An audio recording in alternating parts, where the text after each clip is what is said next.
Di depan kita ini adalah makam Grand Sheikh Al-Azhar pertama ya, menurut catatan resmi yang ditulis Darul Iftamsir, Syekh Muhammad bin Abdullah Al-Kharashi Al-Maliki. Buatan Grand Sheikh ya, makamnya sesederhana ini, tidak ada penjaganya, Tidak ada penjaganya, besi yang mengelilingi juga.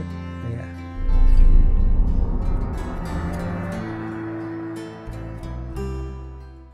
Oke sahabat jejak semua, kita sekarang akan menuju ke makam Grand Sheikh pertama Al-Azhar. Nanti di sana kita akan cerita banyak mengenai tentang jabatan Grand Sheikh dan bagaimana cara pemilihannya, sistem menjabatnya, dan tentunya kita akan bercerita tentang tokoh atau Grand Sheikh akan kita kunjungi ini ya Zay, ya benar ya? Insya Allah. Ya, insya Allah. Kita sekarang masih di Korofah Mamalik nih teman-teman, atau Korofah As-Sahra. Di sini banyak dimakamkan raja-raja atau tokoh-tokoh besar dari dinasti Mamluk Mesir ya, yang berkuasa kurang lebih 2 abad setengah. Dan kita akan menuju ke Korofah Mujawirin. Luar biasa ya. Jadi kita datang sore-sore teman-teman, ziarah makam para ulama. Jadi makam beliau rahimahullah ta'ala itu ada di sebelah kanan kita ya. Tapi kita harus masukkan motor kita ke dalam, ada pintunya. Lihat tuh jalanannya. Mirip di Yaman ya. Kalau aneh nonton vlog-vlog Yaman tuh masih suasana kayak gini nih. Ya. Ban gak aman nih lama-lama. Ya teman-teman, kita sudah sampai nih di makam Syekh Al-Kharashi. Assalamualaikum Aminah. Alhamdulillah. Kita ke gua مع صاحبي ده تمام ايوه kita bersama khadim al-maqam al-mujawirin. Bismillah, kita akan titipkan motor kita ya di sini ya. Motor masuk ke dalam makam guys, sama. Syukran aku. Syukran. Oke, sahabat Jakmil, kita sekarang sudah berada di kawasan pemakaman Syekh Muhammad bin Abdullah Al-Kharashi Al-Maliki. Jadi kalau teman-teman kesini, jujur susah banget ya menuju ke makam beliau karena lihat bangunannya tuh sama semua ya.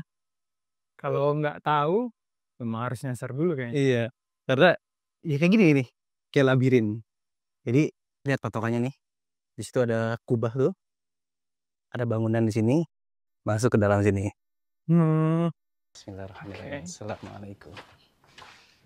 Ya dar qaumin mu'min atakum atu'adun dan mu'ajjalun wa inna insyaallah bikum lahiqun. Nasallallahu lana wa lakum al-afiyah. Ini dia teman-teman. Kita sudah sampai ya. Ya, patokannya bangunan yang ada pernak-pernik kayak gini. Ini dia makam beliau yang mulia rahimahullah taala. Assalamualaikum ya Imam al-Allamah al-Fahamah al-Habr al-Ummah. Ini nih, radhiyallahu an sahib hadzal maqam al-Imam al-Kharashi wa alaman bijiwarihi ya minas sholihin ya rabbal alamin. Jadi di samping itu ada makam orang soleh. Tapi yang menurut antum yang buku yang antum baca, ternyata di sini makam saya baca. Menurut ini ya, kitab ini 4 Imam Akbar yang ditulis oleh Mujawirin, ini makamnya ayahnya atau beberapa ulama yang sezaman dengan beliau ya. Iya, jadi nggak cuma beliau doang yang makamkan di sini, tapi juga ulama itu zaman sama ayahnya ya. Di depan kita ini adalah makam Grand Sheikh Al-Azhar pertama ya, menurut catatan resmi yang ditulis Darul Iftamsir. Ya, kayaknya ada yang habis ziarah juga ini. Iya, kayaknya habis ziarah ya. Di apa? Baru disiram. Disiram. Buatan Grand Sheikh ya, makamnya sesederhana ini, tidak ada penjaganya. Tidak ada penjaganya, besi yang mengelilingi juga. Iya. Kita akan jelasin mengenai biografi beliau ya, teman-teman. Jadi beliau ini asli Mesir ya, Mesir ya. Karena memang jabatan Grand Sheikh itu ya harus Masri, harus orang Mesir asli. Meskipun beliau hidup di masa Ottoman Empire atau Daulah Utsmaniyah yang notabene dari Turki ya. Utusan biasanya. Betul. Ya, tapi ya Ottoman itu pada masa mereka di Mesir, orang Utsmani ini nggak ikut campur dalam masalah pemilihan Grand Sheikh Al-Azhar. Karena itu isu yang sensitif. Karena jabatan-jabatan seperti Qadi, kemudian Qadi Al-Qudha, jabatan-jabatan hakim yang dekat dengan masyarakat itu sudah diambil sama orang-orang Turki. Jadi untuk Urus Al-Azhar ya itu khusus untuk orang Mesir asli. Betul. Iya, dan ini deh makam beliau ya. Saya Al-Khoroshi. Ya, beliau dari desa Abu Khoros ya. Ya, Lahir tahun 1600 ya. 1601 iya, ya. 1601 ya. 1601. Dan wafat tahun Wafat tahun 1690. Jadi umurnya 90 tahun ya berarti ya. ya 90 tahun. 90 tahun. Tapi menurut Syekh Ahmad Toharoyan ya, termasuk ulama fikih Maliki ya. Maliki yang wafat beberapa tahun belakangan ini. Beliau itu lahir tahun 1000 beda 10 tahun lah. Berarti kemungkinan 1610. 1610. Iya. Iya, Syekh Toharoyan itu guru kita di Guru kita Al-Azhar ya, tingkat 2 tingkat 2. yang ngajar fikih. Jadi beliau ini bermazhab Maliki ya. Maliki mengikuti jejak ayahnya. Jejak ayahnya. Yang ayahnya sendiri itu gurunya beliau sendiri. Gurunya juga. Nah, yang Iya. beliau ulama Maliki juga. Ulama Maliki juga. Ya. Oh. Meskipun pada saat itu mazhab yang tren di kalangan ulama itu Syafi'i ya. Syafi'i di Mesir. Iya. Bahkan Ottoman sendiri itu kan sebenarnya menganut mazhab Hanafi fikih daulahnya. Tapi yang unik dalam mazhab pemerintah Ottoman itu nggak ada satupun Grand Syekh Al-Azhar itu yang bermazhab Hanafi. Iya, itu fun fact-nya ya. Di zaman itu. Di zaman itu, dan paling banyak memang yang menguasai atau yang menjadi Grand Syekh Al-Azhar itu bermazhab Syafi'i atau Syafi'ul mazhab. Kemudian mazhab Maliki, ya, lalu Hanafi dan Hanbali. Hanbali cuma satu doang tercatat. Ini yang sejauh yang saya baca buku Syekh Abdul Mu'ti ya. Dan banyak ya termaktub gitu di kisah-kisah keistimewaan beliau, dari kezuhudan beliau, kewaroannya dan kebiasaan atau rutinitas beliau yang dikatakan beliau itu menjaga toharoh atau menjaga kesucian, selalu dalam keadaan wudhu. Masya Allah. Seperti Bilal bin Rabah ya. Masya Allah. Dan sering qiyamul lail di Al-Azhar. Gitu. Dari beliau qiyamul lail kemudian menunggu subuh. Ya, setelah selesai subuh beliau keluar dengan pakaian rapi, bersih, baru habis itu mengajar. Masya Allah. Ya. Bisa gak kira-kira kita mencontoh akhlak beliau di Rutinitas zaman ini? Kayaknya susah ya.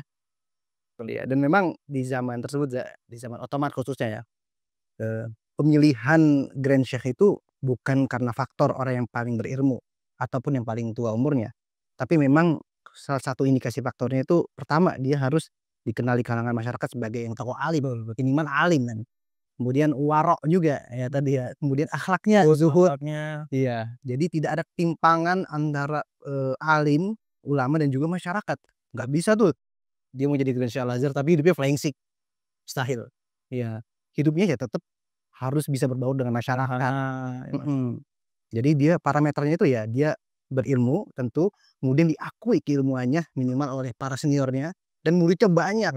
Iya, dia harus punya murid minimal banyak dari kalangan mujawirin atau para penduduk lokal yang datang dari desa-desa seperti dari Solid, Luxor dan sekitarnya. Dan yang terakhir dia mendapatkan restu dari sultan atau penguasa. Ya, dan Syekh Abdul Khoroshi ini memenuhi semua kriteria menjadi seorang Grand Syekh Al-Azhar.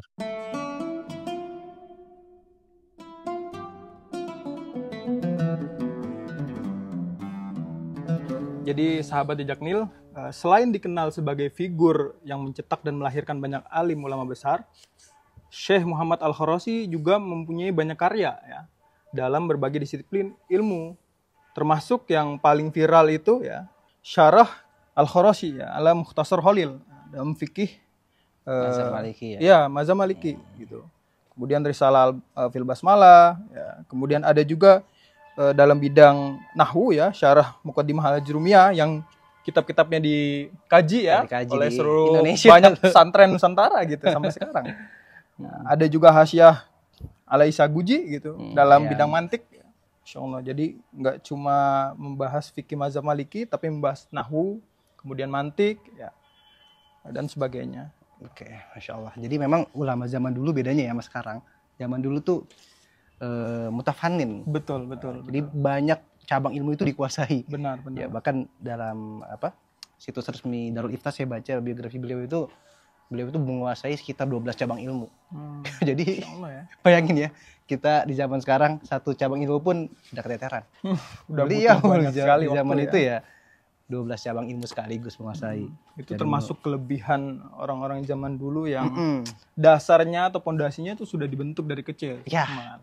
Jadi Dari dari kecil mulai ya. menghafal Quran. Jadi nggak heran orang-orang zaman dulu itu dimasukin ke kutab atau bahasa kita TPA. Betul, TPA ya, ada TPA. sabir kutab banyak di Iya, sini. sabir kutab banyak sekali di sini. Jadinya TPA nggak heran mereka umur 7 tahun sudah hafal Quran. Betul, Ya. 10 tahun hafal-hafal matan-matan dasar seperti itu. Masya Allah.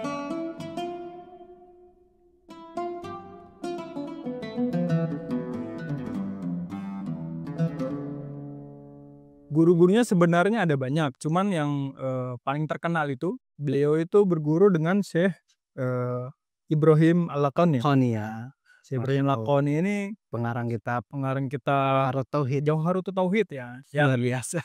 Iya, betul. Masya Allah, yang sering dikaji lah ya di pesantren-pesantren, bahkan di Azhar pun masih dikaji. Jadi sanatnya itu tersambung sampai bahkan ke Imam Romli. Imam Ramli. Imam Romli Tahu dan siapa Imam Ramli? Pengarang kitab apa? Ya, tulis di kolom komentar ya. ya Samsudin dan Romli. Iya, Dan itu bersambung ke Imam Suyuti. Imam Suyuti. Nanti ke atas-atasnya Dari Imam Ibnu Hajar Asqalani, Jarul dan sebagainya. Imam Bukhari dan lain. Jadi keilmuan itu memang harus memiliki sanad ya. Betul, iya.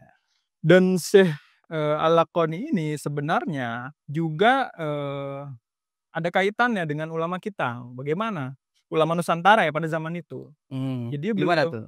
jadi beliau itu punya murid dan guru yang berkaitan dengan ulama kita. Termasuk Syekh Al-Babili. Ya, Syekh Al-Babili itu adalah guru dari Syekh Ja'far Palembang. Syekh Ja'far Palembang. Jadi Ya. dulu itu kan ulama kita Nusantara itu banyak yang istilahnya itu ke Mekah, Madinah, Ya, ya kan? Mesir juga Mesir juga. atau ke Syam. Betul. Meskipun ini masih sebatas riwayat ya. Jadi teks-teksnya itu belum bisa banyak ditemukan. Harus membutuhkan penelitian lebih lanjut. Dan itu ada di buku ini ya. Di Kitab 44 Imam Akbar, Ya, ditulis oleh Biografi Ulama Azhar, ditulis oleh Mujawirin. Ini adalah mahasiswa-mahasiswa Al-Azhar yang terdiri dari ya teman kita juga ya, senior kita ini. Dan ada yang menarik nih, Zak. gimana tuh? Sebetulnya Syekh Kharashi ini juga masih diperdebatkan. Apakah beliau yang pertama kali menjabat sebagai Grand Syekh Al-Azhar atau bukan? Ya, Betul. di beberapa buku yang saya baca, buku ini Syekhul Jami Al-Azhar fil Asr Utsmani, Syekh Al-Azhar di zaman atau di masa Utsmani, dia disebutin nomor 1 ya, ada di tabel Ahmad bin Abdul Haq As-Sinbad. Sedangkan tahun 1543 Masehi.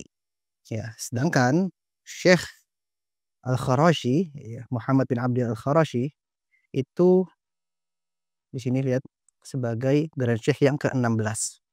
Ya, jadi bukan yang pertama ya. Yang pertama berarti. Iya, lihat. Ini arsip yang berada di Al-Bab Al-Ali. Bab Ali itu Topkapi ya. Di Turki musim Topkapi sekarang ya. Gitu kan. Syekh Ahmad bin Abdul Haq As-Sinbati awal mentalaqab Syekh Syuyukh bil Jami' Al-Azhar. Syekh Ahmad bin Abdul Haq As-Sinbati orang yang pertama kali menyandang gelar Syekh Syuyukh di Masjid Al-Azhar pada masa pemerintahan Sultan Sulaiman Al-Qanuni. Dan Sultan Sulaiman Al-Qanuni sebagaimana yang kita tahu tercatat dalam tindak sejarah, beliau itu digelari Al-Qanuni karena dia yang membuat undang-undang ya dalam sistem pemerintahan Ottoman atau Daulah Al-Utsmaniyah.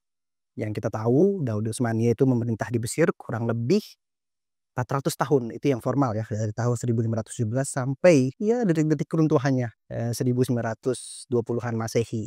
Dan sudah barang tentu Sultan Sulaiman Al-Qanuni pun berhak mengatur jabatan-jabatan yang berada di Mesir seperti itu. Nah, teman-teman, di bukunya ini juga ya yang dikarang oleh Mujawirin, di sini disebutkan kenapa Syekh Al-Kharashi ini dinobatkan sebagai orang yang pertama kali menyandang gelar Syekh Al-Azhar ya. Bukan Syekh Abdul Haq As-Sinbati yang sudah saya jelaskan tadi. Ya, karena ya teman-teman bisa baca di sini nih. Adapun kenapa urutan jabatan Syekhul Azhar yang masyhur dan dipakai banyak sejarawan itu dikarenakan merujuk kepada sejarawan Abdurrahman Al-Jabarti. Al-Jabarti ya. Dalam kitabnya Ajaibul Asar fi Tarajim wal Akhbar. Jadi di sana beliau mampu menyebutkan urutan nama para Syekhul Azhar dari awal kurun 12 Hijriah. Jadi dimulai 18. betul, dimulai dari Syekh Muhammad Al-Kharashi hingga Syekh Al-Jabarti wafat. Oke, adapun pada sejarawan yang hidup pada kurun 11 Hijriah belum ada yang mengkhususkan buku-buku yang mereka tulis pada pembahasan ini gitu. Iya. Dan beliau itu menjabat Grand Syekh selama 10 tahun ya, teman. dari tahun 1680 ya hingga 1690. Berarti beliau menjabat itu 10 tahun di usia yang 10 sudah sangat tahun senja ya. sangat senja. Insyaallah. Grand Sheikh sekarang aja umurnya, Syekh Ahmad Thohib hafizahullah taala umurnya 80 tahun ya, 79 tahun. 79 tahun. Udah mau mendekati 80 tahun. Ya, Tapi alhamdulillah masih sehat walafiat. Masya Allah ya. Masih kelihatan seger malah. Betul. Jadi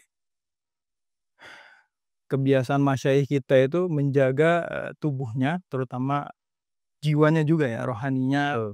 melalui ibadah dan Pola hidup yang sehat. pola hidup. Dan ada beberapa masyayikh itu mengisahkan bahwasanya kenapa ulama-ulama itu umurnya panjang, karena beliau menjaga lisan dan menjaga anggota tubuhnya dari maksiat.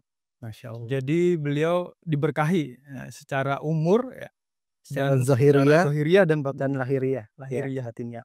Luar biasa. Jadi seperti itulah vlog kita pada hari ini teman-teman. Ya, mudah-mudahan sahabat semua bisa mendapatkan inspirasi dari tokoh mulia yang kita kunjungi hari ini. Dan di kesempatan berikutnya kita akan berziarah ke makam Grand Sheikh yang lainnya. Stay tune terus di channel Japnil agar teman-teman semua tidak ketinggalan di konten-konten bermanfaat ya insya Allah selanjutnya.